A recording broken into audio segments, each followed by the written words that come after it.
Nucleic acids बघत होतो मागच्या लेक्चरला, आणि त्या न्यूक्लिक ॲसिड्समध्ये आपण न्यूक्लिक ॲसिड कशाने बनलेले होते हे आपण पहिलं बघितलं, किंवा कुठल्या कुठल्या प्रकारचे न्यूक्लिक ॲसिड होते आणि न्यूक्लिक ॲसिडची थोडीफार कामं काय, what are the different functions of nucleic acid ते आपण पहिल्यांदा बघितलेलं आहे.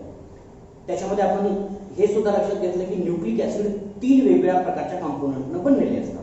एक असतो पेंटोज शुगर, दुसरा असतो नायट्रोजनस बेस, आणि तिसरी गोष्ट असते म्हणजे फॉस्फेट ग्रुप. अशा 3 ग्रुपनं हा बनलेला असतो, आणि ह्या 3 ग्रुपचं कॉम्बिनेशन जे असतं तर आपण न्यूक्लियोटाइड म्हणतो. त्या न्यूक्लियोटाइडचं स्ट्रक्चर सुद्धा थोडंफार आपण बघायला सुरुवात केली. त्याच्यानंतर महत्त्वाचा न्यूक्लिक ॲसिड आपण बघणार आहोत तो म्हणजे DNA.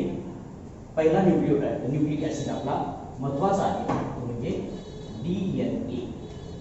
बरोबर, त्याचं स्ट्रक्चर, त्याचं केमिकल कंपोजिशन काय असतं हे जरासं आपल्याला बघायचं आहे. DNA इज डबल स्ट्रँडेड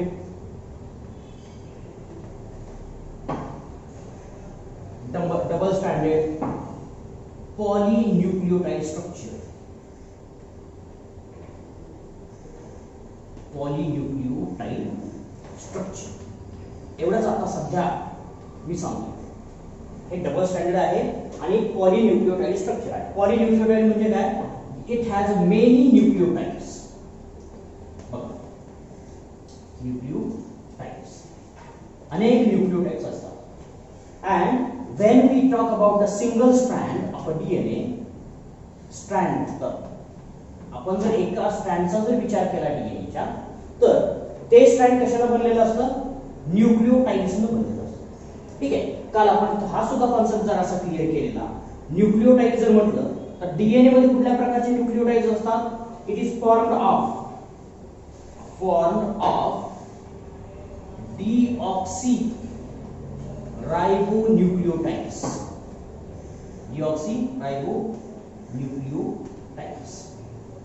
बघा, सगळ्यात महत्त्वाचं, DNA is form of a chain of a series of deoxyribonucleotides, or it is formed of a many ribonucleotides. आपण जनरल न्यूक्लियोटाइड म्हटलं, पण डीएनए मध्ये जर स्पेशली बघितलं तर कुठले न्यूक्लियोटाइड्स असतात, डीऑक्सीराइबोन्यूक्लियोटाइड्स असतात. And therefore only it is called as a DNA, deoxyribonucleic acid. deoxyribonucleic acid असे याला म्हटलं जातं. म्हणून सगळ्यात महत्त्वाचा कॉन्सेप्ट इथं काय, it has a deoxyribonucleotides. So what is deoxyribonucleotides? These ribonucleotides again formed of 3 different components. 3 वेगवेगळ्या प्रकारचे कंपोनंट असतात डीएनए मध्ये. जनरल आपण कंपोनंट्स बघितले, कशातले बघितले, न्यूक्लिक ऍसिड मध्ये बघितले 3, पेंटोज शुगर, फॉस्फेट ग्रुप आणि नायट्रोजनस बेस. आता इथं आपल्याला स्पेसिफिक बघायचं आहे. स्पेसिफिक बघताना काय म्हणायचं, जर आपण शुगरचा विचार केला, when we talk about sugar at that time, what kind of a sugar, it is a pentose sugar. But what kind of a pentose sugar, it is a deoxyribose sugar. कुठली sugar आहे, deoxyribose sugar आपल्याला इथं present असलेली बघायला मिळते. तेही मी सांगितलं होतं. डिऑक्सिरायबोज काय म्हणायचं, सेकंड कार्बन ऍटम वरचा ऑक्सिजन हा कमी असतो. Deoxy name represents removal of or absence of oxygen at a second carbon of a sugar. शुगरच्या सेकंड कार्बन वरती ऑक्सिजन नाहीये हे समजा. बरोबर, याच्यामध्ये शुगर कुठली आहे, डिऑक्सिरायबोज आहे. अँड सेकंड कॉन्सेप्ट आपण सांगूया, नायट्रोजन बेस. नायट्रोजन बेसेस, कुठल्या प्रकारचे नायट्रोजनस बेसेस आहेत, nitrogenous bases, 4 different types of nitrogenous bases are present in the DNA. आपण टोटल किती नायट्रोजनस बेसेस बघितले, 5 वेगवेगळ्या प्रकारचे बघितले. कुठले कुठले होते, ऍडेनिन, ग्वानिन, सायटोसिन, थायमिन, युरॅसिन. ठीक आहे, त्याचे 2 ग्रुप पण बघितले होते. इथं सुद्धा सेम आहे, 2 वेगवेगळ्या प्रकारचे ग्रुप बघायला मिळतील. प्युरिन्स बघायला मिळतील आणि दुसरा बघायला मिळेल पायरिमिडिन्स. बरोबर, in case of purine they are the same as that of the all different types of nucleic acid. सगळ्या न्यूक्लिक ऍसिड मध्ये जे प्युरिन्स असतात ते सगळीकडे असतात, त्याच्यामध्ये काही बदल होत नाही. म्हणजे एक आहे ऍडेनाइन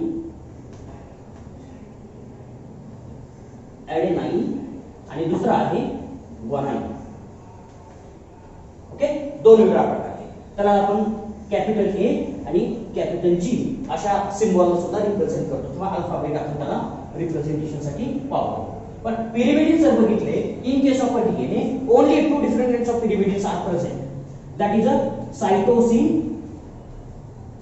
cytosine and second is a thymine. Remember, this thymine is only found in the DNA. Thymine कोणामध्ये प्रेझेंट असलेला बघायला मिळतो? फक्त आणि फक्त DNA मध्ये प्रेझेंट असलेला बघायला मिळतो. This is the unique characteristic of a DNA. And another unique characteristic of a DNA is the presence of the deoxyribose sugar. Okay, clear? So this strand of a DNA is formed of all these three different kinds of the components, and third component is a phosphate group. So how they are forming a strand, how they are forming a chain, that is the question. आपल्याला बघायचं आता की हे नेमकं कसं तयार करतात. बाबा एक स्ट्रँड आहे, एक दोरा आहे, हे कसं तयार करतात? साधं सिंपल असतं. आपण वेगवेगळ्या प्रकारच्या माळा घालतो गळ्यात, म्हणजे कधी कधी पुरुष घालतात आणि जास्तीत जास्त वेळेस महिला घालतात. आवडीचं असतं प्रत्येकाच्या. मग आपल्या आपल्या आवडीनुसार हे सगळं घातलेलं आपल्याला बघायला मिळेल. मग आता हे कसे घालतात आणि ही माळ कशी तयार केली जाते, त्याला वेगवेगळ्या प्रकारच्या काही गोष्टी आपल्याला अंडरस्टँड करायला लागतात. ठीक आहे, आपण माळ जर तयार करायची झाली तर ती कशी तयार करतो याच्यावरती, किंवा साधी फुलांची माळ असते, फुलांची माळ असते त्या प्रकारेच आपण डीएनए ची एक चेन तयार करणार आहोत. बरोबर? कशाची? त्या 3 वेगवेगळ्या प्रकारचे कंपोनंट एकत्र करून आपण एक माळ तयार करणार आहोत. आपण फुलांचा हार जर तयार करायचा झाला तर पिवळं फुल असेल, लाल फुल असेल, पांढरं फुल असेल, याचं कॉम्बिनेशन एक वेगळं अट्रॅक्टिव्ह असं करतो. तसंच याने अट्रॅक्टिव्ह काय म्हणायचं कॉम्बिनेशन तयार केलंय आणि त्याचं एक स्टँडर्ड स्ट्रक्चर आपल्याला तयार झालेलं बघायला मिळतं. आता हे स्टँडर्ड स्ट्रक्चर एक युनिक स्ट्रक्चर आपल्याला याच्यामध्ये तयार झालेलं बघायला मिळेल. So as we can say, suppose this is the strand of a DNA. डीएनएचं एक स्ट्रँड आहे. हे स्ट्रँड जे आहे ह्या सिंगल लाईन मध्ये जे काही मॉलिक्युल्स असतात त्याला आपण काय म्हणतो? बॅकबोन असं म्हणतो. काय म्हणतो? बॅकबोन. जसा आपला मनका असतो, पाठीचा बॅकबोन असतो, तसा ह्या डीएनएला एक बॅकबोन आहे. आणि हा बॅकबोन फक्त 2 कंपोनंटने बनलेला आहे. लक्षात ठेवायचं.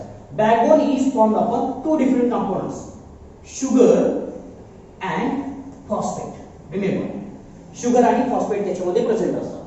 आता हा बॅकबोन फक्त शुगर आणि फॉस्फेटने बनलेला आहे. आता हा बॅकबोन कसा तयार झालेला असतो?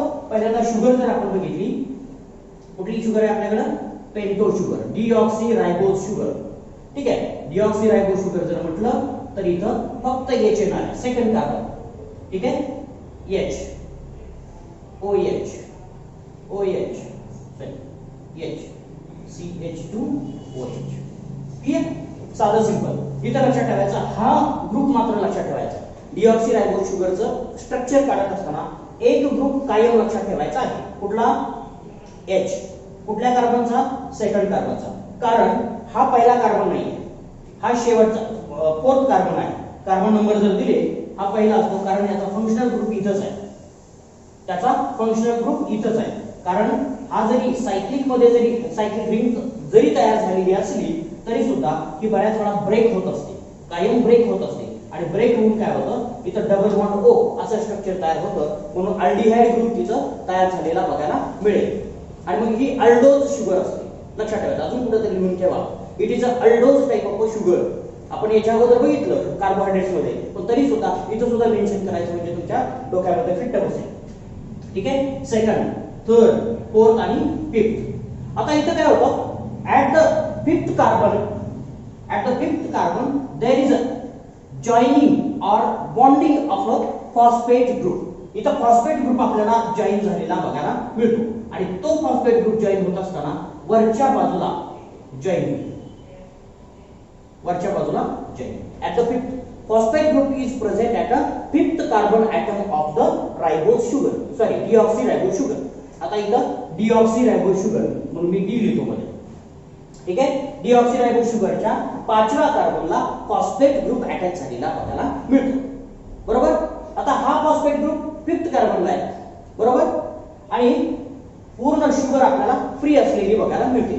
तर पहिला बॅकबोन कसा तयार झाला, स्ट्रेट लाईन. आता दुसरा जर न्यूक्लियोटाइड इथं आला, समजा त्याला N1 असं म्हटलं मी, न्यूक्लियोटाइड 1, डिऑक्सी रायबो न्यूक्लियोटाइड 1 जर म्हटलं, तर सेकंड डिऑक्सी रायबो न्यूक्लियोटाइड कुठे अटॅच होणार, खाली असणार आहे, बरोबर. खाली जर असला तर हा सेकंड जो आहे तो सुद्धा आपल्याला सेम असलेला बघा. काय असेल, फॉस्फेट आहे, सिक्वेन्स जसा आहे तसा एक्झॅक्टली सेम अरेंजमेंट आम्ही इथं तुम्हाला रिप्रेझेंट करून दाखवतो. ऑक्सिजन आहे, ऑक्सिजन नंतर CH2 ग्रुप आहे ऑफ दी शुगर, आणि त्याच्यानंतर आपल्याला ही शुगर असलेली बघायला मिळेल.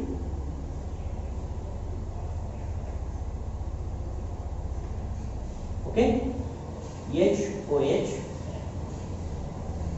H हे लक्षात ठेवायचं आहे, OH. ओके, दुसरी शुगर, हा काय झाला, N2 न्यूक्लियोटाइड 2 चा शुगर आणि फॉस्फेट डायबोन आहे. Now what happens, this fifth carbon phosphate group or phosphate group attached to the fifth carbon attack on the OH group present at the third carbon of a first nucleotide. Second न्यूक्लियोटाइडचा fifth carbon वरचा phosphate group काय करतो, attack करतो. कुणावरती, तिसऱ्या कार्बनच्या OH group वरती, कुणाच्या, अगोदरच्या न्यूक्लियोटाइडचा जो थर्ड कार्बन वरती OH ग्रुप आहे त्याच्यावरती अटॅक करतो. त्याच्यावरती अटॅक केल्यानंतर काय होतं, हा हायड्रोजन निघून जातो and it forms a bond between oxygen and phosphorus. Clear? Now this complete structure has a two different kinds of the ester bonds. किती एस्टर बॉन्ड्स आहेत, एस्टर बॉन्ड कसे असतात, कुठलाही कार्बन ऑक्सिजन कुठलाही असेल, ऑक्सिजन मध्ये असला की त्याला एस्टर बॉन्ड म्हणायचं. ठीक आहे. आता त्याच्यातल्या बाकीच्या अजून गोष्टी असतील तर केमिस्ट्री मध्ये तुम्हाला माहित असतील व्हॉट इज एस्टर बॉन्ड, पण इथं आपण लक्षात ठेवायचं की एस्टर बॉन्ड कसा आहे. ठीक आहे. आपल्याला इथं एक ऑक्सिजन असलेला बघायला मिळेल आणि आतमध्ये एक ऑक्सिजन प्रेझेंट असलेला बघायला मिळेल. कारण या एका ऑक्सिजनला निगेटिव्ह चार्ज असतो म्हणून तो आतमध्ये प्रेझेंट असत नाही, आतल्या बाजूला जात नाही, तो बाहेरच्या बाजूला project it is projected out of the चेनच्या बाहेर प्रेझेंट असलेला बघायला मिळतो. आपण चाललाय एक माळ असेल आणि त्याला पेंडल असतं, पेंडल बरोबर. ते पेंडल आतल्या बाजूला किती राहतं का, ज्या ठिकाणी लोअर साईड आहे त्या बाजूला पडतं, लगेचच पडतं. तसं उलटं सुद्धा काय कसं पडेल तर पडेल, पण ते बाहेर पडेल. तशा पद्धतीने हे ऑक्सिजन बाहेर चेनच्या बाहेर आलेला बघायला मिळेल. ठीक आहे. बघा काय झालं, एक एस्टर बॉन्ड आहे, दुसरा एस्टर बॉन्ड आहे, म्हणून ह्या दोघांमध्ये जो एस्टर बॉन्ड तयार झाला त्याला काय म्हणायचं, डायएस्टर बॉन्ड. डायएस्टर बरोबर, डायएस्टर. आणि त्या डायएस्टरच्या मध्ये कोण आहे, दोन एस्टर बॉन्डच्या मध्ये कोण आहे, phosphorus. So it becomes a phosphodiester bond. So these two nucleotides are joined together with a phosphodiester bond. Clear? आता बघूया. इथं P आहे, खाली ऑक्सिजन, खाली शुगर बरोबर.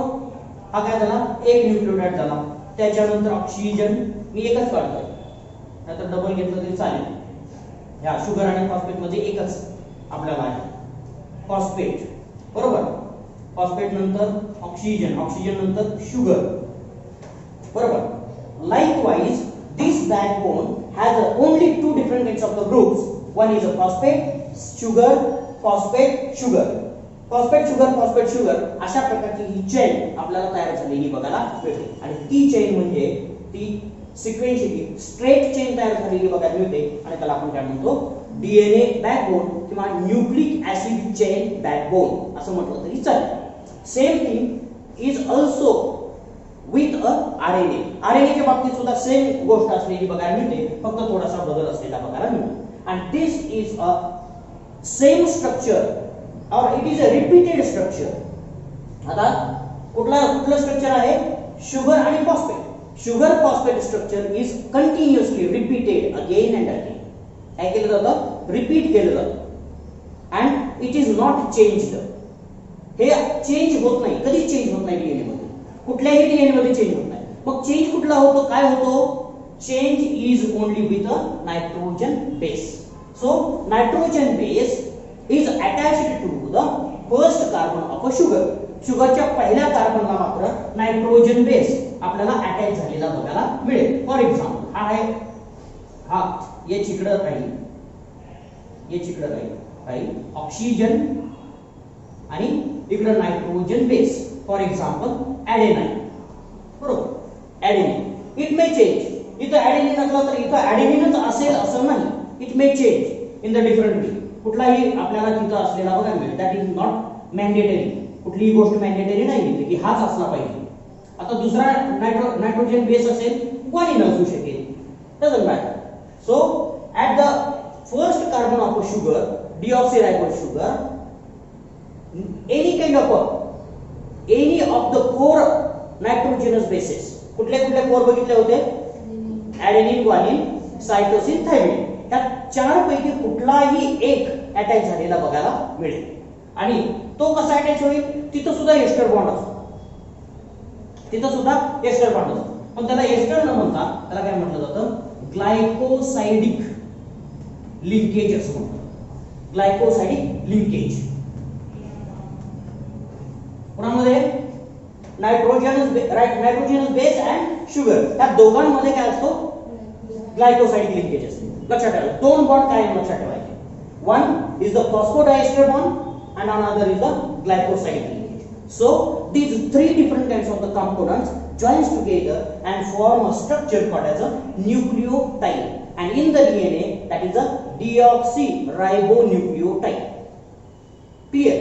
आता तसंच इथं आपल्याला deoxyribonucleotides आहे, रिपीट झालेलं आहे, फक्त आता नायट्रोजनस बेस बदलला म्हणून ह्या न्यूक्लिओटाइडची नावं सुद्धा बदलतात. म्हणून चार प्रकारचे रायबोन्यूक्लिओटाइड्स आपल्याला डीएनए मध्ये, डीएनएच्या कंप्लीट चेन मध्ये. आता हे लक्षात ठेवायचं, प्रत्येक याच्यामध्ये काय झाला, नायट्रोजन अटॅच झाला, दुसरा नायट्रोजनस बेस अटॅच आहे. असे नायट्रोजनस बेस अटॅच झाले की आपल्याला वेगळं स्ट्रक्चर तयार झालेलं बघायला मिळतं. And that is a strand of the DNA. डीएनएचं स्ट्रँड आपल्याला अशा प्रकारचं असलेलं बघायला मिळतं. आणि त्याचा बॅकबोन मात्र शुगर फॉस्फेट ग्रुपनं तयार झालेला बघायला मिळतो. बघूयात आपण कुठल्या कुठल्या प्रकारचे रायबोन्यूक्लिओटाइड्स आपल्याला ह्या डीएनए मध्ये प्रेझेंट असतात ते जरासं आपण नावं फक्त बघूया. एक ॲडेनोसिन,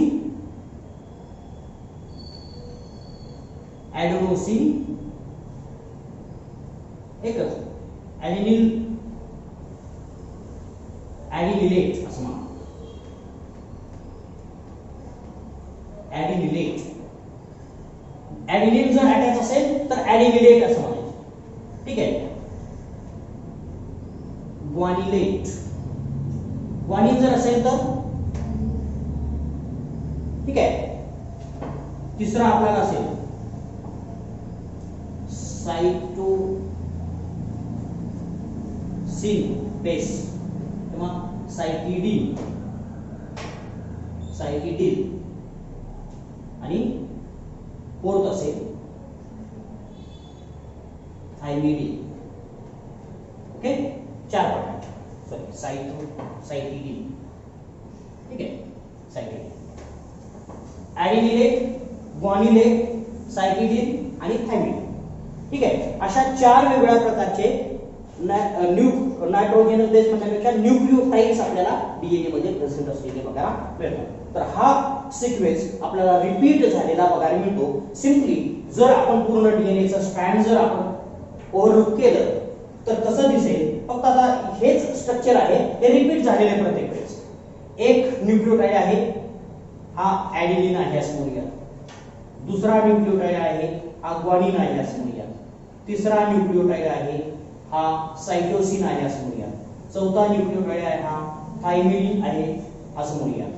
पाचवा आहे पुन्हा सायटोसिन आहे. काही कुठलाही असेल, रिपीट झालेले असते किंवा सलग एका पाठोपाठ एक ॲडेनिन बेस पेअर्स असतील, ग्वानिन बेस पेअर्स असतील. That is not compulsory. असा सिक्वेन्स असला पाहिजे असं काही नाही. कुठलाही डोळा आपण तुम्ही जरी लिहिला तरी तो सिक्वेन्स तयार होतो डीएनएचा. ठीक आहे. तर अशा प्रकारे एक स्ट्रँड आपल्याला डीएनएचं असं तयार झालेलं बघायला मिळतं आणि म्हणून आपण काय म्हणतो, it is a deoxyribonucleotide or it is a polydeoxyribonucleotide structure, that is a DNA. म्हणून डीएनएचं स्ट्रक्चर आपल्याला अशा प्रकारचं असलेलं बघायला मिळतं. बघूया आता आपण अजून एक गोष्ट आपल्याला इथं लक्षात येईल. In the strand of the DNA, हे डीएनएचं एक स्ट्रँड आहे, एक चेन आहे, याच्यामध्ये आपल्याला दोन फ्री ग्रुप असलेले बघायला मिळतात. एक आहे फ्री फॉस्फेट ग्रुप आणि दुसरा फ्री ओएच ग्रुप. हा फ्री ग्रुप आहे, बरोबर. कुठला? Free to form a bond with the other, दुसऱ्या बरोबर बॉन्ड तयार करण्यासाठी फ्री आहे म्हणून त्याला फ्री ग्रुप असं म्हणायचं. ठीक आहे. आता फॉस्फेट ग्रुप कितव्या कार्बनला अटॅच झालेला आहे? 5th कार्बनला. म्हणून याला एक बाजू असते किंवा एक एंड असतं which is called as a 5 prime end. याला काय म्हणायचं?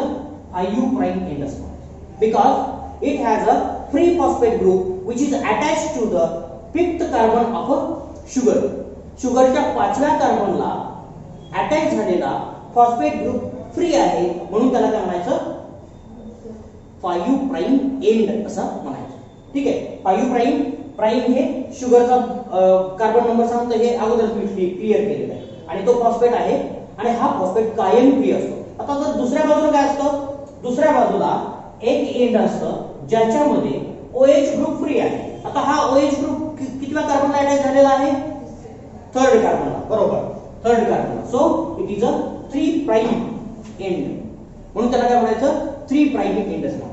सो DNA always or DNA strand always has two different ends. One is a 5 prime end. At the 5 prime end there is a free phosphate group. Another is a 3 prime end. There is a free OH group. And this OH group is ready to link with another phosphate group. हा ready असतो कशासाठी? दुसऱ्या phosphate बरोबर link होण्यासाठी हा free असलेला बघायला मिळतो. आणि फॉस्फेट ग्रुप कोणाबरोबर? त्याच्या अगोदरच्या कुठल्या न्यूक्लियोटाइड बरोबर अटॅच होण्यासाठी हा किंवा त्याच्यावरती अटॅक करण्यासाठी हा फ्री असतो. आता दुसरी गोष्ट, DNA is a more stable structure than the others. For example RNA पेक्षा सुद्धा डीएनए हे स्टेबल स्ट्रक्चर असतं. का स्टेबल स्ट्रक्चर असतं? Because it has a no oxygen at a second carbon. Second carbon वरती काय नसतो? ऑक्सिजन नसतो. काय होतं बघा, हे फार महत्वाचं आहे कारण अशा गोष्टी तुम्हाला पुस्तकामध्ये मिळणार नाही बघा. सपोज आरएनए मध्ये रायबो शुगर असते आणि त्या रायबो शुगर मध्ये काय असतं? 2 OH ग्रुप असतात. दोन्ही ठिकाणी OH ग्रुप असतात. कुठं? 3ऱ्या कार्बनला आणि दुसऱ्या कार्बनला. काय होतं? एका कार्बनचा कुठलाही असेल, समजा 2चा करेल किंवा 3चा, OH ग्रुप काय करतो? अटॅक करतो, एकमेकांवरती अटॅक करतो आणि तिथं एस्टर बॉन्ड तयार. कसा एस्टर बॉन्ड तयार करते बघा. जर बघितलं, ऑक्सिजन असा अटॅच झालेला असेल आणि H2O बाहेर पडलेला असेल. ठीक आहे. अशा प्रकारचा हा सारखं त्यांचं चाललेलं असतं. मध्ये मध्येच अटॅक होतो आणि ऑक्सिजन आपल्याला असा सायक्लिक स्ट्रक्चर तयार झालेलं बघा. and this cyclic structure what it will do, म्हणजे हा OH जर इथं असेल तर this OH will attack on the phosphodiester bond and therefore there will be the breakdown of this chain. ही चेन ब्रेक होईल. म्हणून काय झालं? इव्होल्यूशन मध्ये काय झालं? this oxygen is removed from the ribose sugar and therefore deoxyribose sugar is formed and this deoxyribose sugar is more stable in the nature or in the DNA. आता इथं more stability आहे. Therefore you can find large number of organisms with a DNA. DNA जास्तीत जास्त organism मध्ये तुम्हाला DNA सापडेल. 99% organism मध्ये तुम्हाला DNA सापडेल as a genetic material because it is more stable because it has no oxygen at a second prime carbon. आता दुसरा थायमिन पण असतो त्याला स्टॅबिलिटी देण्यासाठी. ते आपण थायमिनचं स्ट्रक्चर बघताना आपल्याला सांगितलेलं होतं की थायमिन मध्ये मिथाइल ग्रुप असल्यामुळं तिथं आपल्याला जरा थोडासा वेगळा स्ट्रक्चर्स तयार झालेली मिळाली आणि त्याच्यामुळे थायमिन हे सुद्धा स्टेबल स्ट्रक्चर असलेलं आपल्याला मिळतं. Clear? So this DNA has a specialized structure which is called as a double stranded structure of a DNA. In most of the case DNA is a double stranded. बघूया DNA double stranded कसा असतो आणि त्याचं structure कसं असतं हे पहिल्यांदा आपण रिवाइज करूया किंवा बघूया डिटेलमध्ये. DNA structural model. DNA. The first DNA structure is proposed by two different scientists in 1953. 1953 साली दोन शास्त्रज्ञ पुढे आले. ठीक आहे, याच्यामध्ये जराशी स्टोरी वेगळी आहे. याच्यामध्ये स्टोरी अशी आहे की दोन शास्त्रज्ञ पुढे आले, त्याला आपण वॅटसन आणि फ्लिक नावाचे शास्त्रज्ञ दोन पुढे आले. एक होता फिजिओलॉजिस्ट आणि एक होता फिजिशियन. फिजिशियन म्हणजे फिजिक्स पार्ट, फिजिक्सचा फिजिसिस्ट होता आणि दुसरा होता बायोलॉजिस्ट, बायोकेमिस्ट होता.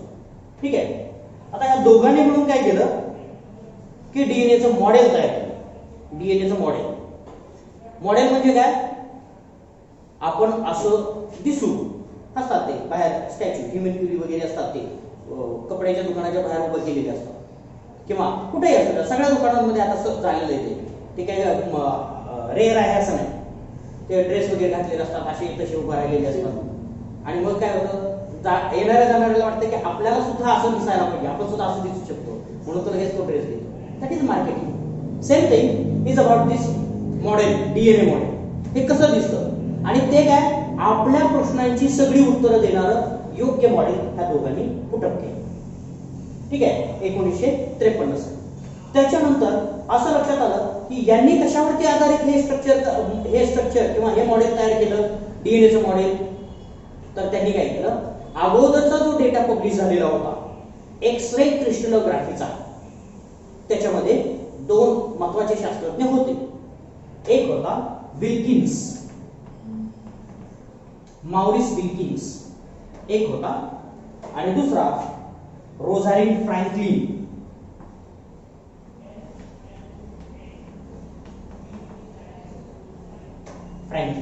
लक्षात ठेवायचं, ही जी रोझालिंड फ्रँकलिन होती ती ह्या विल्किन्सची विद्यार्थिनी होती. हिने काय केलं, खूप चांगला रिसर्च केला आणि डीएनएचे फोटो काढले. कशावरती, एक्स-रे क्रिस्टलोग्राफी. काय वापरली ती टेक्निक, एक्स-रे क्रिस्टलोग्राफी टेक्निक वापरली आणि त्यानं फोटो काढले आणि ते पब्लिश केले की डीएनए मध्ये अशा अशा प्रकारचे फोटो किंवा डीएनए असा असा दिसतो. पण त्याला काही सांगता आलं नाही, बऱ्याचशा प्रश्नाची उत्तर ती देऊ शकली नाही. मग ह्या दोघांनी काय केलं, त्याचा आधार घेऊन त्यांनी एक मॉडेल तयार केली आणि त्याला double standard DNA helical model असं त्यांनी नाव दिलं. आणि मग यांना नोबेल प्राइज मिळालं आणि ह्या दोघांनी याच्यात काम केलेलं म्हणून विल्किन्सना पण मिळालं. पण फ्रँकलिनचा फार महत्वाचा रिसर्च असताना सुद्धा त्याला नोबेल प्राइज मिळालं नाही. ज्यावेळेस नोबेल प्राइज मिळालं, नोबेल मिळालं ना, नोबेल 1963 साली, 1963 साली. त्यावेळेस ही अस्तित्वात नव्हती, तिची डेथ झाली आणि म्हणून मरणोत्तर नोबेल दिलं जात नाही. जे जिवंत आहेत त्यांना दिलं जातं, म्हणून ह्या तिचं नाव नोबेल प्राइजच्या लिस्टमध्ये अजून येत नाही. पण तरी सुद्धा बऱ्याच वेळा ह्या व्यक्तीचं नाव बरेच जण घ्यायचं विसरतात आणि ह्या दोघांना सुद्धा. पण मी तर काय म्हणतो, हे दोघं जे आहेत ते आयत्या पिठावर रेघोट्या ओढणारी लोक आहेत. त्यांनी काय केलं, दुसऱ्याचं काम घेतलं आणि ते स्वतः माझंच आहे म्हणून सांगितलं. टोकून सांगितलं, चांगलं सांगितलं तर मग वेगळा, कारण ह्या दोघांचे एकमेकांत अविभाज्य घटक आहेत. म्हणजे यांनी सांगितलं ते सुद्धा महत्वाचं आहे, पण यांचा उल्लेख केला नाही ते चुकीचं, एवढंच होतं. पण नंतर ते लक्षात आलं आणि नंतर त्यांनी पण जोडून घेतलं. पण बिचारी ही फक्त त्याच्यात नव्हती, याची खंत मला कायम वाटत राहते. कारण चांगला काम करणारा माणूस हा जो असतो तो त्याला क्रेडिट मिळालंच पाहिजे आणि ते त्याला मिळालं नाही. त्याचं कारण एकही आहे की ती त्या वेळेस अस्तित्वात राहिली नाही.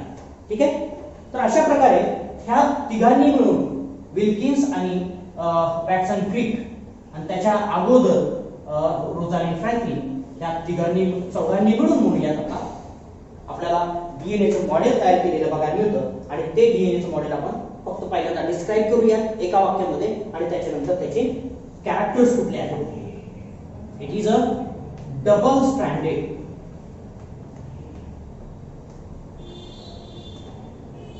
right-handed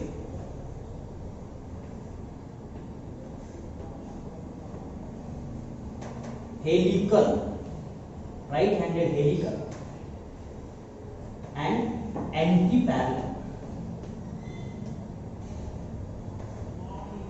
एवढे शब्द त्याच्यासाठी फार महत्वाचे. काय पहिला शब्द काय, it is a double standard. Second word काय, राईट हँडेड हेलिकल. आणि तिसरा फ्रेज आहे अँटी पॅरलल. ह्या तीन गोष्टी तुमच्या लक्षात आल्या, त्या कशा आहेत हे फक्त बघायचं तर तुम्हाला डीएनएचं मॉडेल लक्षात आलं. बघूयात आपण डीएनएचं मॉडेल करून. मी राईट हँड काय असतो हे पहिल्यांदा अगोदर आपण प्रोटीनच्या वेळेस बघितलं राईट हँडेड स्ट्रक्चर कसं असतं, तर त्या पद्धतीनं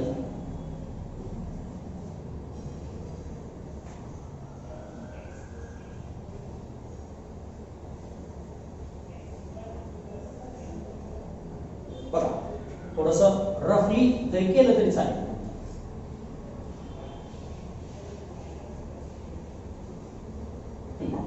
अशा प्रकारे एक साधं सिंपल स्ट्रक्चर आपल्याला असलेल्या बघायला मिळतं. आता पहिला दोन स्टँड्स आहेत. these two stands joins together with a hydrogen bonds between nitrogenous bases in opposite strand.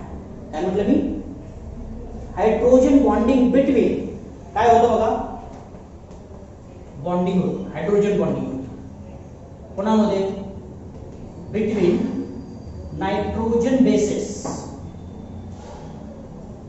Of nucleotides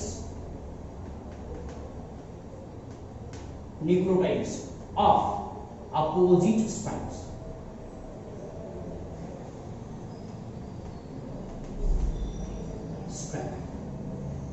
ठीक आहे.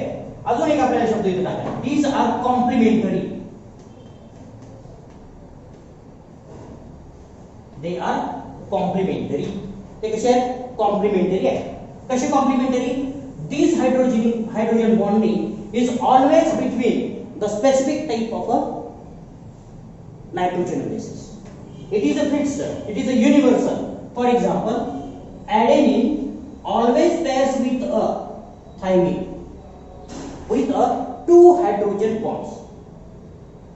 आता adenine present in the one strand forms a hydrogen bonds with a thymine present in the opposite strand.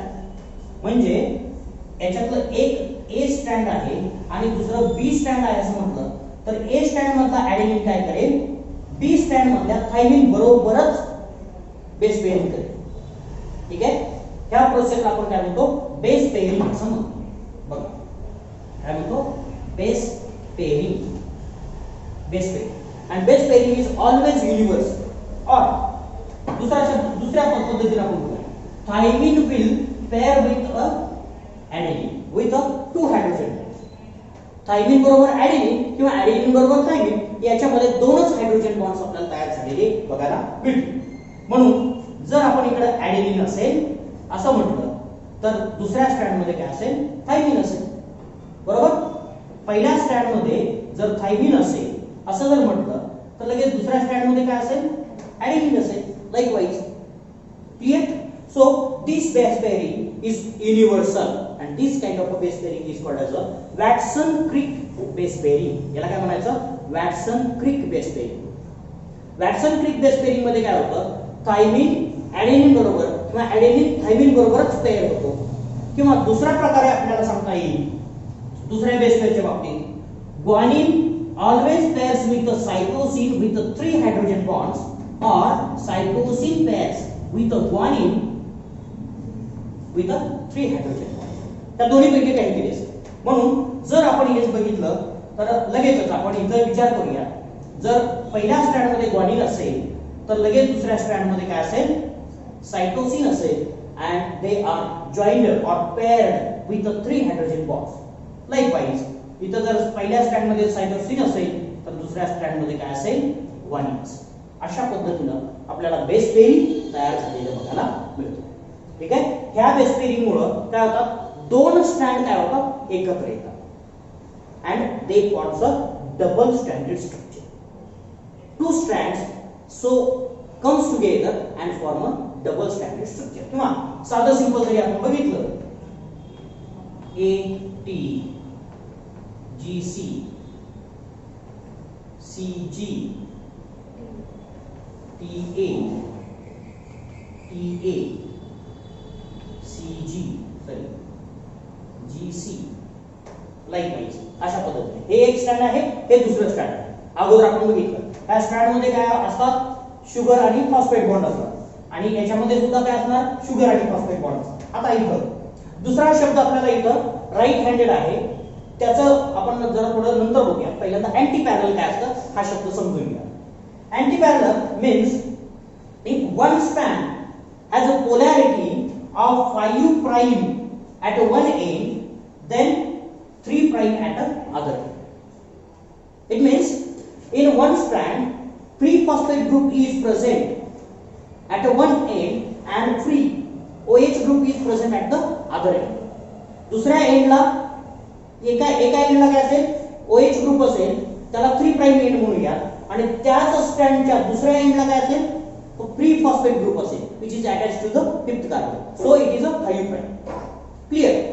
But when we think of the other strand, it has a opposite polarity than the first strand. Opposite काय असेल, where there is a 5 prime end of the first strand, then the end of the other strand lies towards that end or that side is a 3 prime. 5 prime च्या बाजूला कोण असणार आहे, 3 prime end असणार. 5 prime कधीच नसतं because they are anti parallel असल्यामुळे.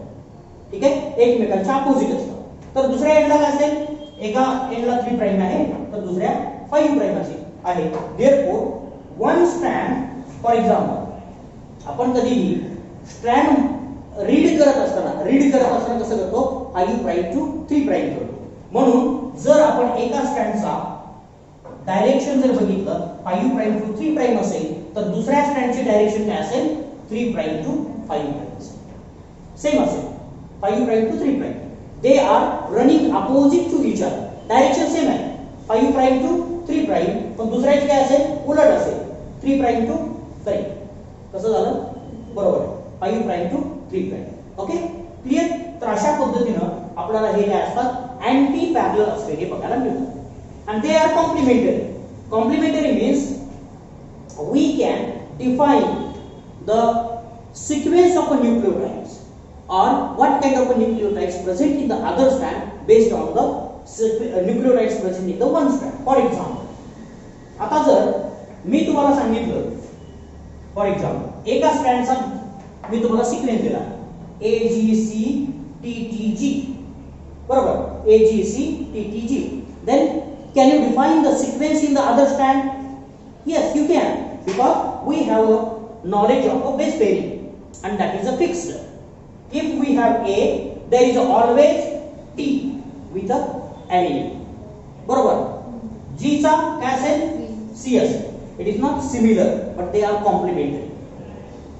Similar नाही पण काय असतं, कॉम्प्लिमेंटरी असतं. कॉम्प्लिमेंटरी काहीतरी बोनस असतो आणि त्याच्यावरून एका गोष्टीवरून दुसरी गोष्ट आपल्याला मिळणार आहे हे माहित असतं.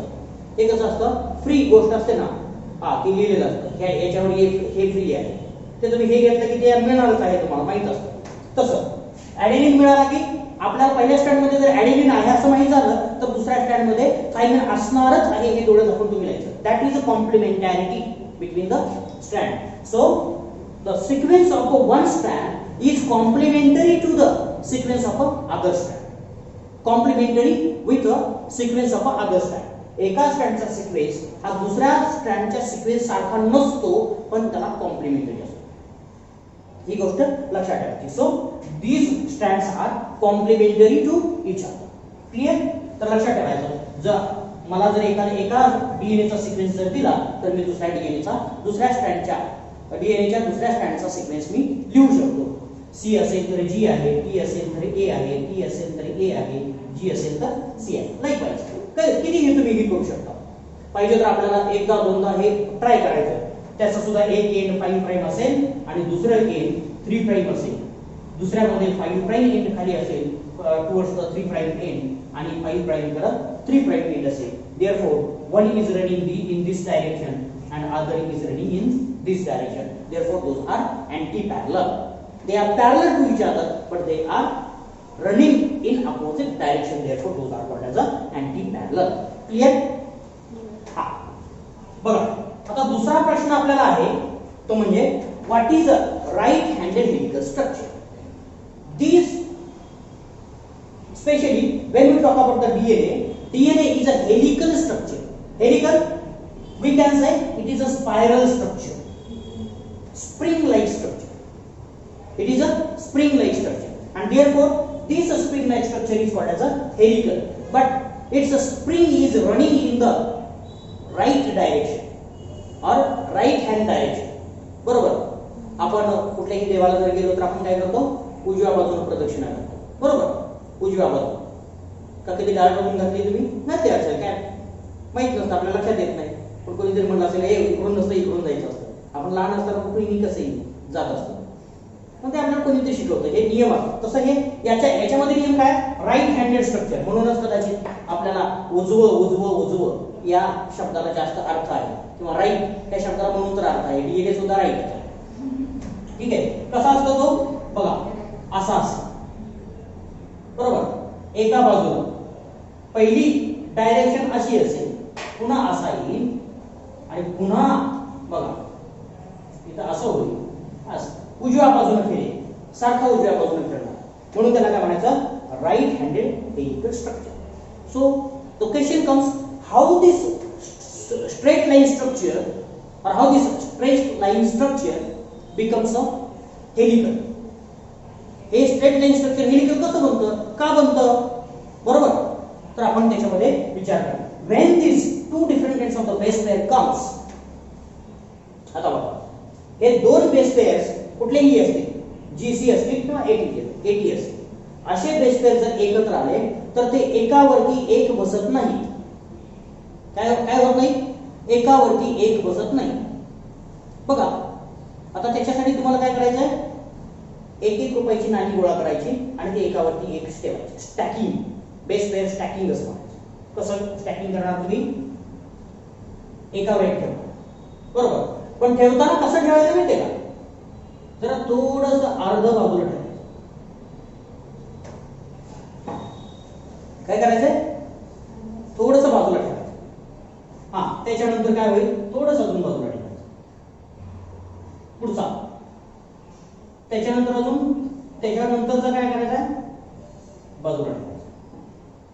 त्याच्यानंतर अजून काय करायचंय, बाजूला. क्लिअर. त्याच्यानंतर काय करायचंय, काय होईल, जिन्यासारखा आकार होईल, गोल जिना असतो, गोल जिना असतो. आता याचा जर अँगल जर बघितला, हा सेंटर पॉइंट जर ठेवला आपण आणि प्रत्येक पॉइंटच्या एकदम मध्य किंवा डायमीटर मधून जर आपण एक रेष ओढली, which joins with the center of this DNA strand, तर आपल्याला लक्षात येईल अशा पद्धतीने. आणि त्याच्यामध्ये प्रत्येक ह्या सेंटर मध्ये अँगल तयार झालेला बघायला मिळतो.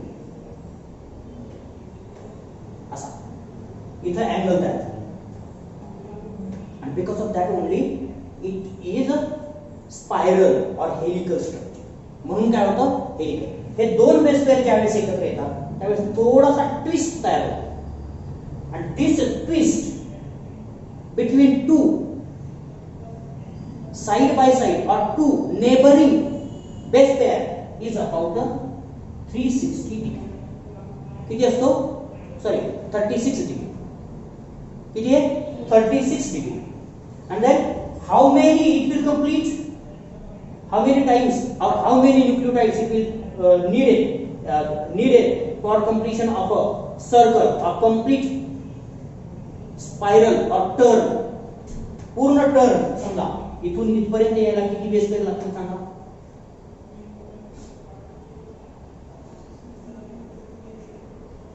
किती लागतील,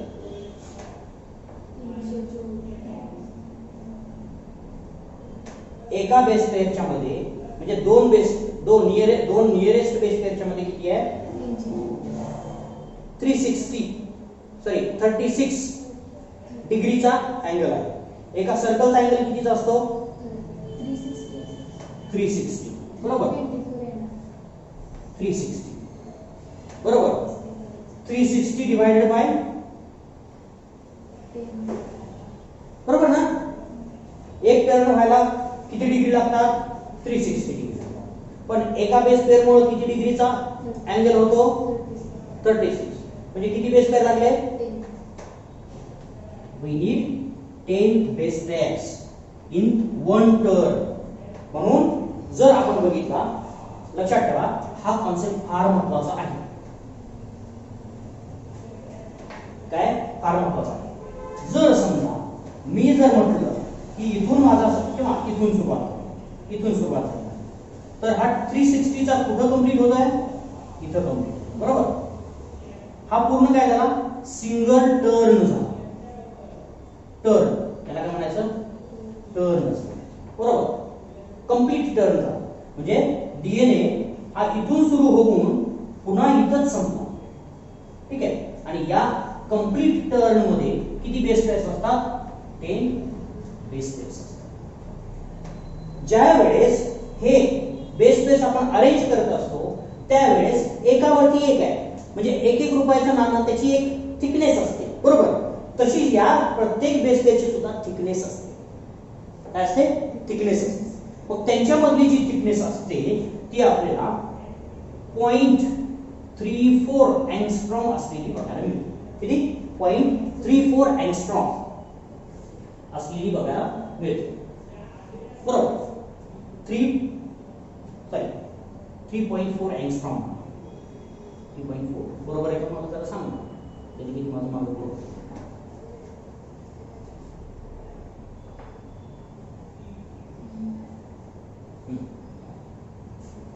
बरोबर 3.4 अँगस्ट्रॉम 3.4 अँगस्ट्रॉम एवढी असते बरोबर. एका बेस पेअर दोन बेस पेअरच्या मधली. मग आता आपल्याकडे किती बेस पेअर्स आहेत 10 1 2 3 4 5 6 7 8 9 10 बरोबर. दोघांमधली 3.4 अँगस्ट्रॉम. मग टोटल किती झाली 10 मधली 34 अँगस्ट्रॉम. क्लिअर. आता अँगस्ट्रॉम आणि कधी कधी नॅनोमीटर हे सुद्धा सांगितलं जातं. तर एक पॉइंट इकडे सरकवाय नॅनोमीटर. तर याला जर आपण नॅनोमीटर म्हटलं तर 0.34 नॅनोमीटर असं होईल बरोबर. आणि किती नॅनोमीटर असेल 3.4 नॅनोमीटर एवढा एका टर्न ची लेंथ आपल्याला असलेली बघायला मिळेल. म्हणून लक्षात घ्यायचं की एका बेस पेअर मधलं किंवा दोन जवळजवळच्या बेस पेअर मधलं अंतर आपल्याला किती असलेलं बघायला मिळतं 3.4 अँगस्ट्रॉम एवढं असलेलं बघायला मिळतं. So one turn is 34 angstrom. एक टर्न असतो.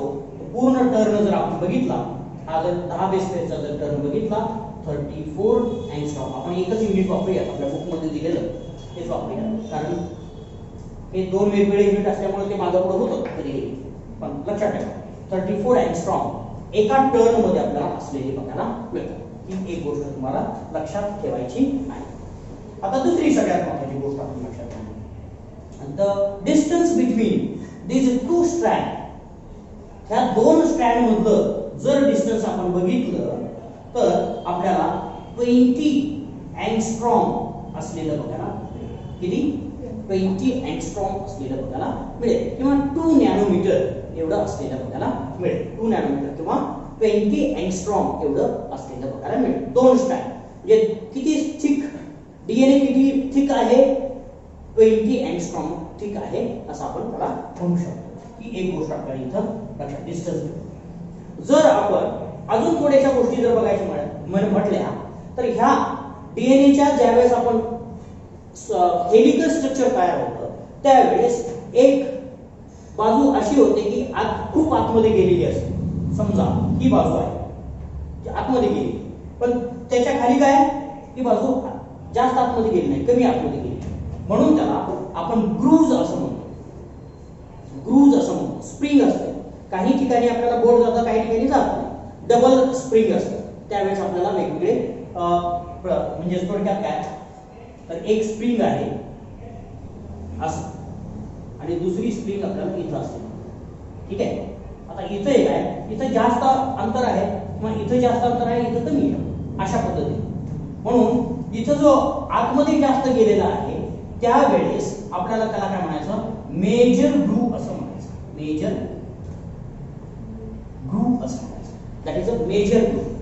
मेजर ग्रूव्ह जर बघितली तर इथून समजा आउटर लाईन बघितली, आउटलाईन जर बघितली, तिथून आतपर्यंत डीएनए पर्यंतचं अंतर आपल्याला 1.4 किंवा 14 अँगस्ट्रॉम असं एवढं असलेलं बघायला, 14 अँगस्ट्रॉम असलेलं बघायला, 20 त्यावेळी इथं 14 अँगस्ट्रॉम असलेलं आपल्याला बघायला मिळेल, कारण ते पुन्हा नंतर कमी झालेलं बघायला.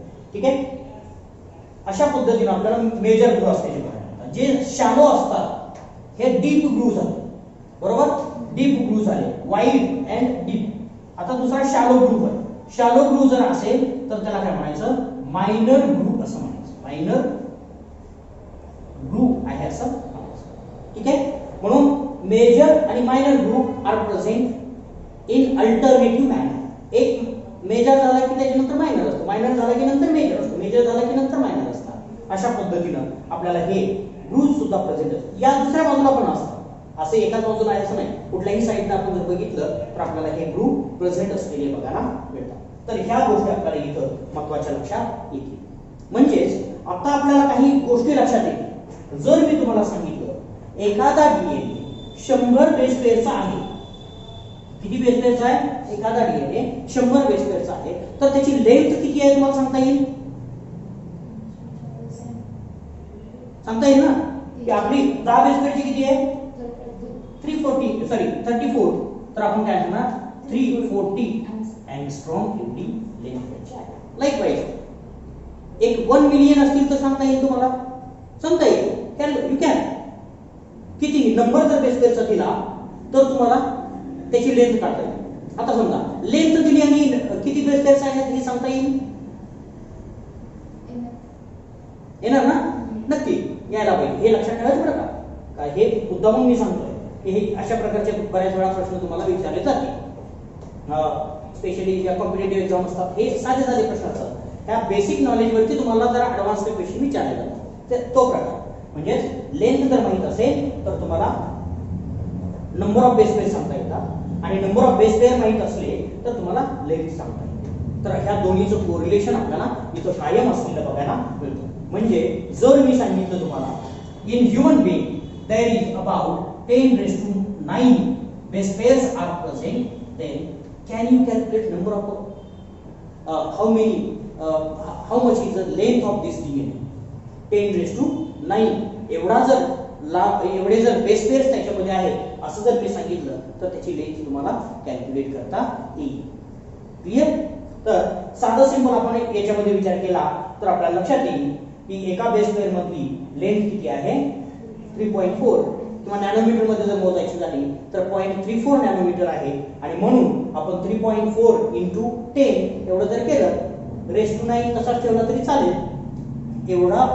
एवढी लांबी त्याची आपल्याला नॅनोमीटर मध्ये आहे एवढं सांगता येईल. त्याच्यामुळे आपण लेंथ आपण बघितली, लेंथ किती असते किंवा कशी असते, त्याची विड्थ बघितली, त्याचा टर्न बघितला, एका टर्न मध्ये किती बेस पेअर्स असतात. आता काही वेळेस काय होतं की अँगल चेंज होतो बिटवीन द न्यूक्लियोटाइड्स. एकमेकाच्या वरच्या न्यूक्लियोटाइडचा अँगल चेंज होतो. लक्षात ठेवा, कायम लक्षात ठेवायचं, there is a 36 degree angle in the normal DNA of Watson and Crick. आणि ह्या डीएनए ला बी टाइप ऑफ डीएनए असं म्हणतात. लक्षात ठेवा, बी टाइप ऑफ डीएनए, कारण हा नॉर्मल डीएनए असतो, सगळीकडे आपल्याला प्रेझेंट असलेला बघायला मिळतो. पण काही वेळेस काय होतं माहिती आहे, तो अँगल जरासा चेंज झालेला बघायला मिळतो. अँगल जरासा चेंज झालेला बघायला मिळतो. अँगल जर चेंज झाला, समजा अँगल जर चेंज झाला, फॉर एक्झाम्पल 30 डिग्री जर झाला, तर काय होईल, number of nucleotides required for completion of one turn is more. बरोबर. म्हणजे काय, 360 डिवाइडेड बाय 30. किती येणार 12. बेस पेअर रिक्वायर्ड 12 असते. सो लेंथ काय असेल एका टर्नची जास्त असेल. लक्षात ठेवायचं एका टर्नची लेंथ काय असेल त्यावेळेस जास्त आपल्याला असलेली बघायला मिळेल 10च्या ऐवजी. आणि त्यांची लेंथ सुद्धा सेमच असते. म्हणजे दोन बेस पेअर मधली लेंथ तर एवढीच असते, त्याच्यामध्ये काही जास्त बदल होत नाही. तर म्हणून जर आपल्याला कमी अँगल जर कमी असेल तर कमी बेस पेअर्स लागतील. ठीक आहे, अँगल जर कमी असेल तर जास्त असेल अँगल तर कमी बेस पेअर्स लागतील. अशा प्रकारचे लॉजिक सुद्धा आपल्याला लावता आलं पाहिजे. म्हणून एका टर्न मध्ये सुद्धा बेस पेअर्स फार महत्त्वाचे असलेली बघायला मिळतात. तर अशा प्रकारे आपल्याला हा डीएनए असलेला बघायला मिळतो. हा झाला double standard DNA. In most of the organisms or living things, double stranded DNA is present, but there are some exceptions where single stranded DNA is also present. काही एक्सेप्शन्स आहेत की जिथं सिंगल स्ट्रँडेड डीएनए सुद्धा present असलेला बघायला मिळतो. DNA cannot be single stranded, but there are some exceptions. कायम exception, nature मध्ये एक्सेप्शन असतात म्हणजे असतातच, लक्षात ठेवायचं. आणि त्याला 5X174 नावाचा जो व्हायरस आहे त्याच्यामध्ये सिंगल स्ट्रँडेड डीएनए असलेला बघायला मिळतो. लक्षात ठेवायचं, काही लक्षात ठेवायचं. Single stranded DNA is present in the 5X174 किंवा 5 × 174 म्हटलं तरी चालेल, पण इंटू हे आपण गणित करत नाही म्हणून x म्हणतात. ठीक आहे, हे नावं दिली सिम्बॉल्स आहेत हे सगळे, लक्षात ठेवायचे. These are the symbols. काहीही कुठल्याही गोष्टीला सिम्बॉलनं रिप्रेझेंट केलेलं बघायला मिळतं. त्याची वेगवेगळी कारणं आहेत, कारण आपण काही जास्त त्याच्यात जायचं नाही नोमेनक्लेचरमध्ये. तर पहिलं लक्षात ठेवायचं की सिंगल स्टँडर्ड डीएनए कुठं असतो 5X174 या व्हायरसमध्ये आपल्याला हा सिंगल स्टँडर्ड डीएनए प्रेझेंट असलेला बघायला मिळतो. So this is all about the DNA. Clear? त्याच्यामध्ये काही शंका नसावी. Next important nucleotide we have is a RNA. दूसरा महत्वाचा न्यूक्लिक ऍसिड, न्यूक्लियोटाइड म्हणण्यापेक्षा न्यूक्लिक ऍसिड आपल्याकडे आहे तो म्हणजे आरएनए आहे.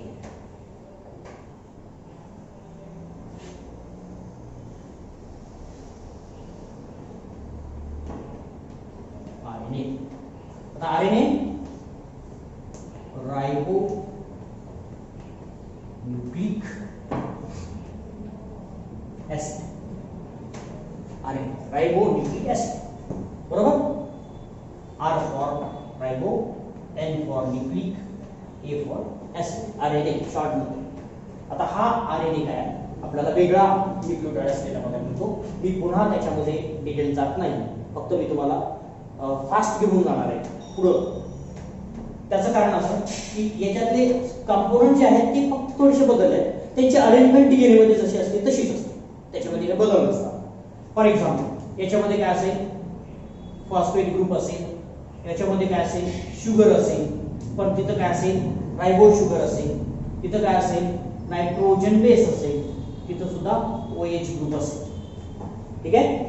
आता OH ग्रुप काय असेल, दुसऱ्या फॉस्फेटला अटॅच झालेला असेल. ठीक आहे, इथं लगेचच आपल्याला शुगर असेल, राइबो शुगर आहे, ribo sugar nucleic nitrogen base आहे आणि OH. ठीक आहे, मी मुद्दामून एक साधं सिंपल स्ट्रक्चर काढलं. हा फॉस्फेट ग्रुप 5 प्राइम एंडला असतो म्हणून त्याला 5 प्राइम एंड असतं. दुसऱ्या एंडला OH ग्रुप आहे तो 3 प्राइम कार्बनला अटॅच झालेला असतो म्हणून तिथं 3 प्राइम एंड सुद्धा आपल्याला प्रेझेंट असलेला बघायला मिळतं. इथं सुद्धा आपल्याला काय असतो, फॉस्फोडायएस्टर बॉन्ड प्रेझेंट असलेला बघायला मिळतो. एक गोष्ट फक्त मी इथं पुन्हा समजावून सांगेन की मी चुकून प्रेझेंट केली होती मी, पण मला सांगायची विसरून गेलो. मधला जो फॉस्फेट ग्रुप वरती एक O minus negative group present असलेला बघायला मिळतो. मी सांगितलंही होतं की हा बाहेर प्रोजेक्ट झालेला असतो and therefore it represents a charge on the DNA or RNA, and this charge is the negative charge.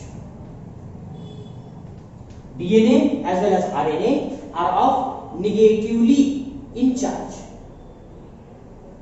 कसला चार्ज असतो त्याच्यामध्ये, निगेटिव्ह चार्ज असतो, बरोबर. निगेटिव्ह चार्ज असल्यामुळं त्यांना काय म्हणायचं, ऍसिड, ऍसिड म्हणून. कुठलं ऍसिड असतं? आता तुम्ही म्हणाल की याच्यात तर शुगर आणि नायट्रोजन बेस आहे, पण ऍसिड कुठलं आहे? तर फॉस्फोरिक ऍसिड आहे. ठीक आहे, फॉस्फोरिक ऍसिड. आणि त्या फॉस्फोरिक ऍसिड वरचा O मायनस जो आहे तो बाहेर प्रोजेक्ट झालेला असतो आणि therefore it gives the RNA और DNA निगेटिव्ह चार्ज. RNA ला किंवा निगेटिव्हला RNA किंवा DNA ला निगेटिव्ह चार्ज देण्याचं काम कोणाचं असतं? हा O मायनस असलेला.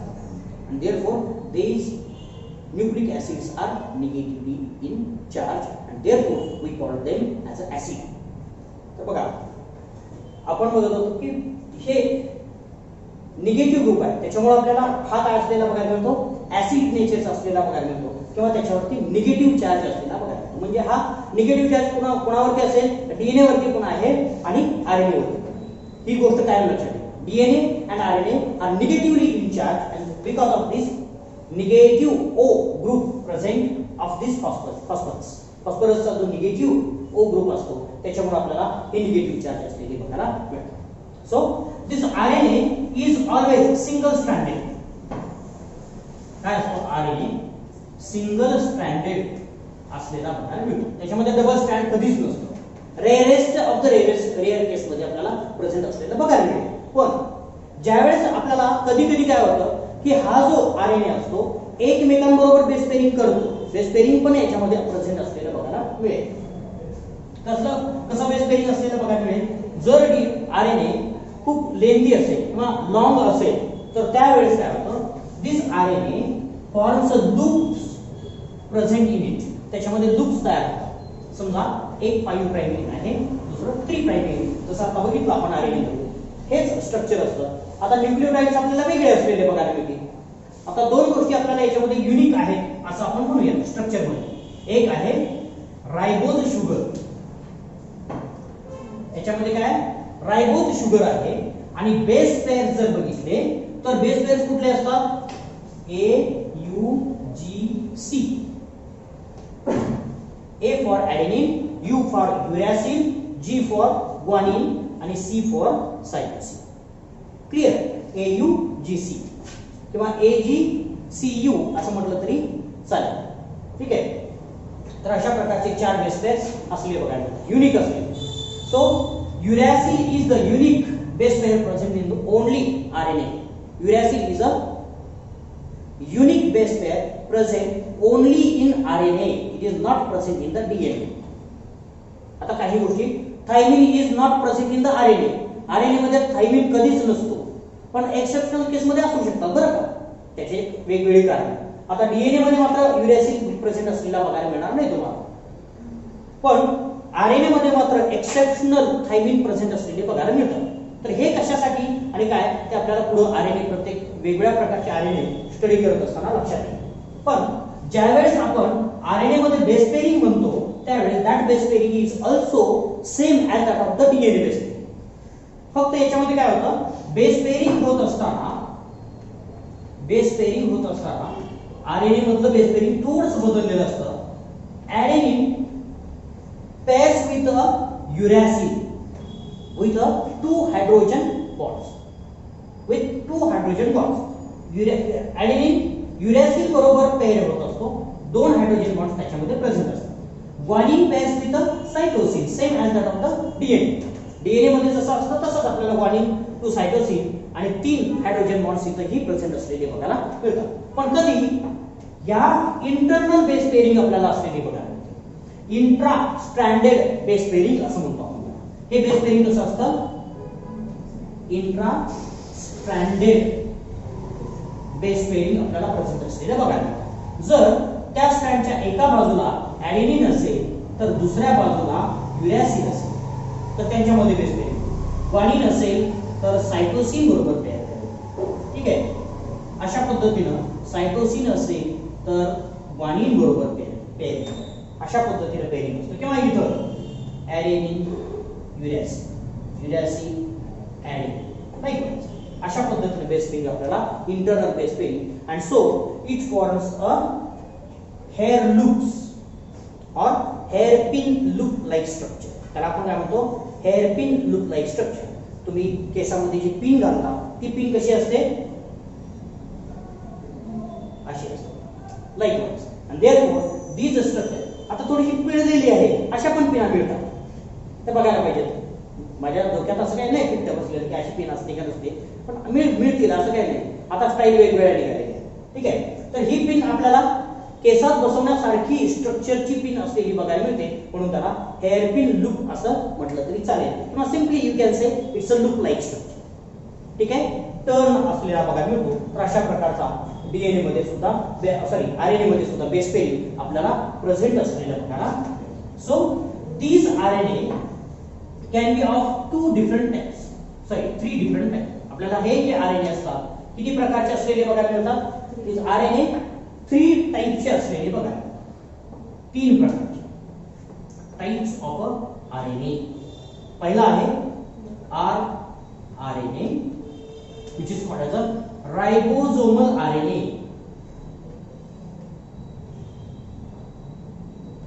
Ribosomal RNA, because it is called as a ribosomal, it is present in the ribosome, present in ribosome. Ribosome is a protein synthesis machinery present in our cell.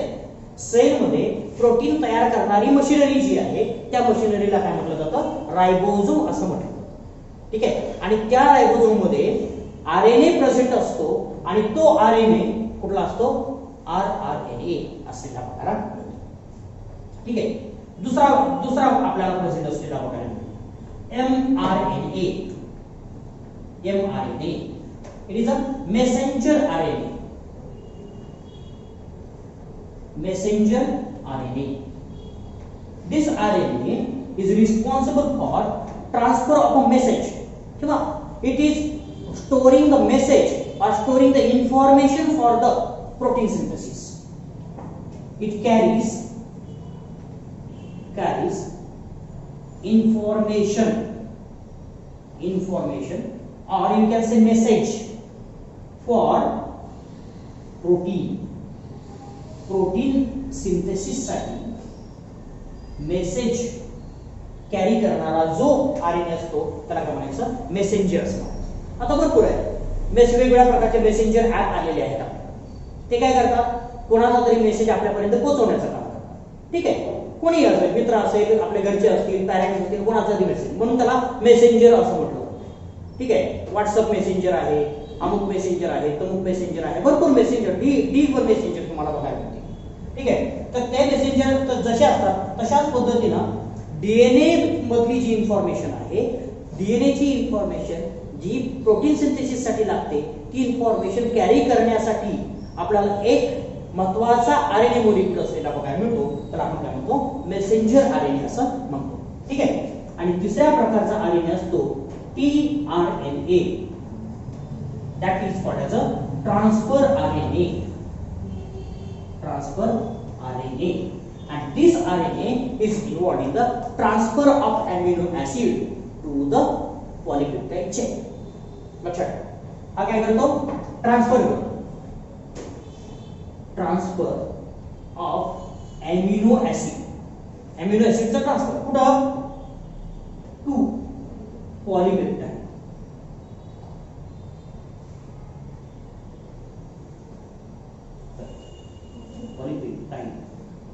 Polypeptide is a chain of amino acid, आणि ती chain जर वाढवायची असेल, grow करायची असेल, increase करायची असेल, तर आपल्याला त्याच्यावरती सारखे अमिनो ऍसिड अटॅच करायला लागतात, ट्रान्सफर करायला लागतात, म्हणून ते transfer type of tRNA present असलेला बघायला.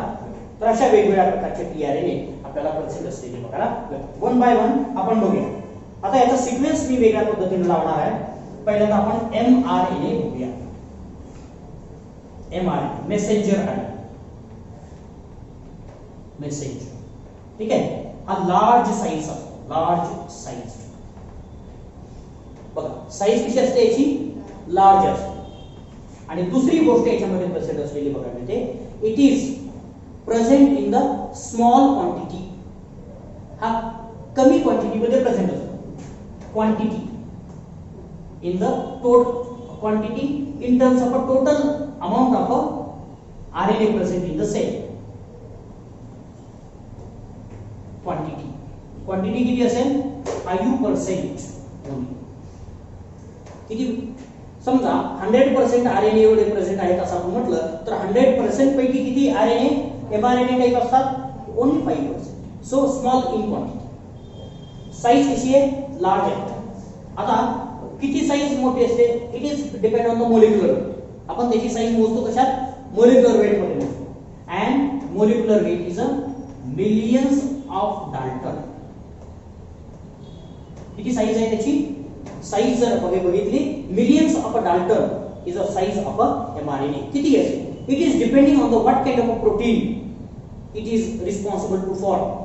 किती मोठं प्रोटीन हे तयार करणार आहे त्याच्यानुसार याची साईज आपल्याला वाढलेली बघायला मिळते. Millions of a dalton weight of this mRNA is present and this carries message for protein synthesis.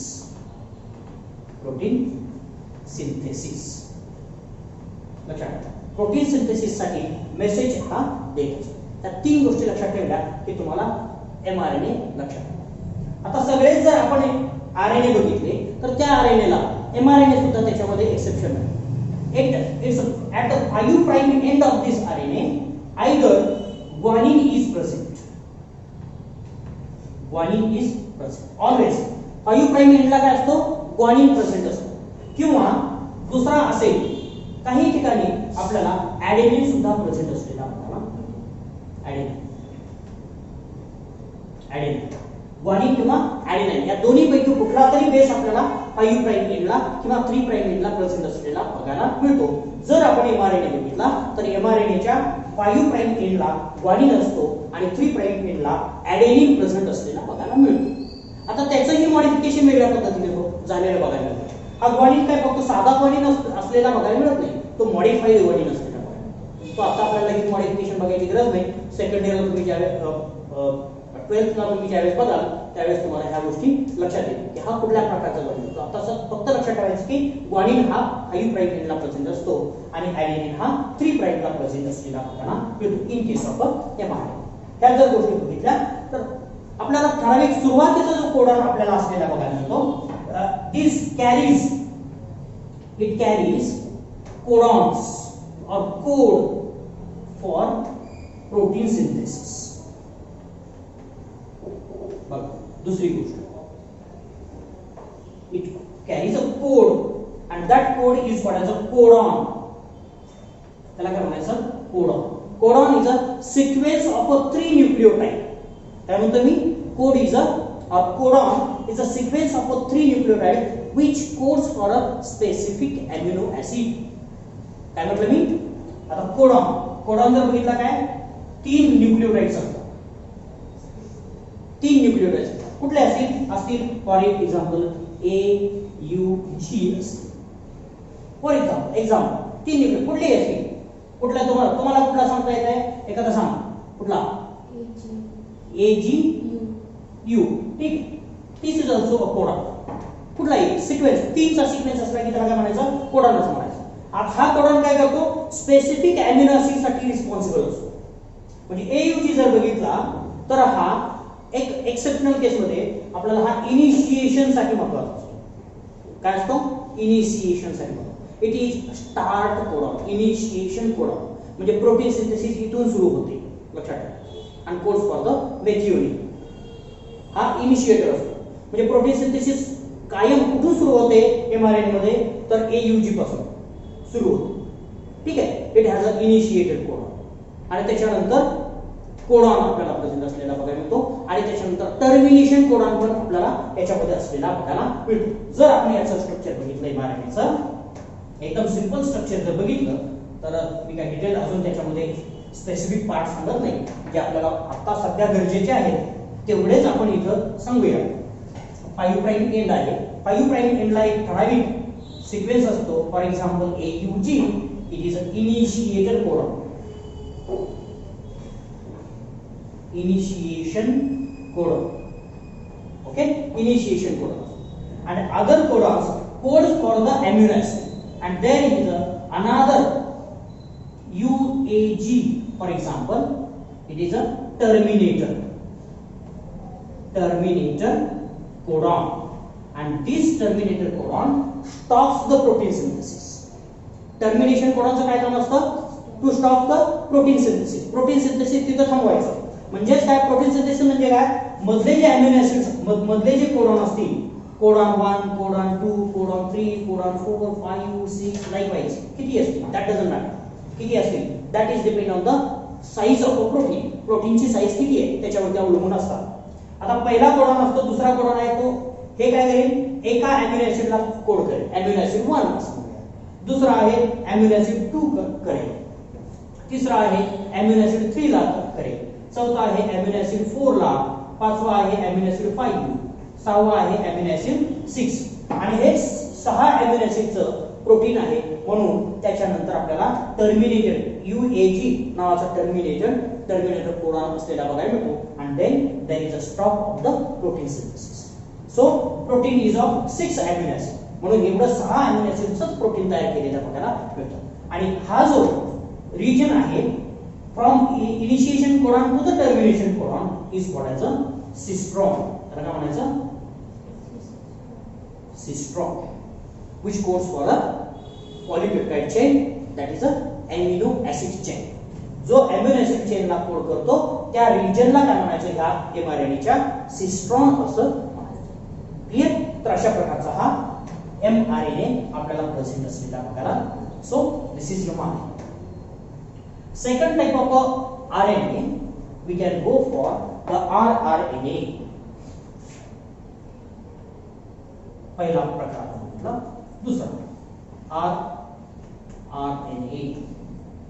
This rRNA is present in large quantity ribosomal. त्याला काय म्हणायचं? Ribosomal RNA. क्वांटिटी, याची क्वांटिटी काय असते? लार्ज असते. लार्ज क्वांटिटी किती असते? About 80 to 90% of the total RNA. लक्षात ठेवा किती असतो? 80 to 90% of the total RNA is of this rRNA type or ribosomal RNA type. ठीक आहे? हा जो राइबोसोमल RNA आपल्याला असलेला बघायला मिळतो तो राइबोसोमल RNA राइबोसोम मध्ये प्रेझेंट असलेला बघायला मिळतो. आणि याची साईज जर बघितली तर मीडियम साईज असलेली बघायला मिळते. फ्यू किलो डाल्टन असं म्हटलं तरी चालेल. फ्यू किलो डाल्टन, काही किलो डाल्टन एवढी याची साईज असलेली बघायला मिळते. साईज, वेट, मोलिक्युलर वेट याचं मीडियम असलेलं बघायला मिळतं. खूप जास्त असत नाही. ठीक आहे? जसं आपण मिलियन डाल्टन बघितलं होतं कशामध्ये? mRNA मध्ये. हे फ्यू किलो डाल्टन एवढं असलेलं बघायला मिळतं. तर अशा प्रकारचा हा राइबोसोमल RNA प्रेझेंट असलेला बघायला मिळतो. Ribosomal RNA is a specialized RNA. हा स्पेशलाइज्ड RNA असलेला बघायला मिळतो. which helps in the protein synthesis. Protein synthesis मध्ये मदत करणारा आपल्याला असलेला बघायला मिळतो. ठीक आहे? आता आपण आता सध्या थांबूया कारण आपल्याला अजून फार वेळ लागेल. कारण शेवटचं एक tRNA बघायचं आहे. त्याच्यामध्ये खूप आपल्याला डिटेल्स बघायचे आहेत. तर हा आपल्याला कशाही पद्धतीनं लूप्स असलेल्या बघायला मिळतील, पेअरिंग असलेल्या बघायला मिळेल. ही गोष्ट आपल्याला इथं जराशी लक्षात ठेवायची. It is having a loops and pairs.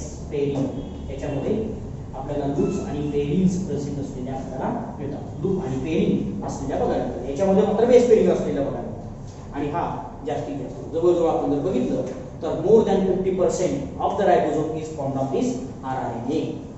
50% जास्त rRNA न राइबोसोम मध्ये आपल्याला बघायला मिळतं. So this is about the two different kinds of the RNA. So third type of RNA we will see in the next lecture. Thank you.